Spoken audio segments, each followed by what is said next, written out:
গুটিয়া মসজিদ নামে খ্যাত এই মসজিদটির উজিরপুর উপজেলার গুটিয়ায় চাঙ্গুরিয়া গ্রামে অবস্থিত।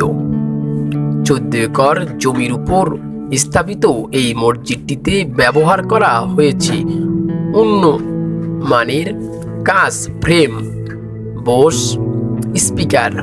এছাড়াও মসজিদটির সীমানার মধ্যে ঈদগাহ ময়দান, দিঘি, এতিমখানা, ডাকবাংলো, গাড়ি পার্কিংয়ের ব্যবস্থা, লেক, পুকুর সহ বিভিন্ন প্রজাতির ফুলের বাগান রয়েছে এই মসজিদটিতে। এস সারবুদ্দিন আহমেদ সান্টু গুটিয়া বাইতুল মান জামে মসজিদের নির্মাণ কার্যক্রম শুরু করেন 16 ডিসেম্বর 2003 সালে।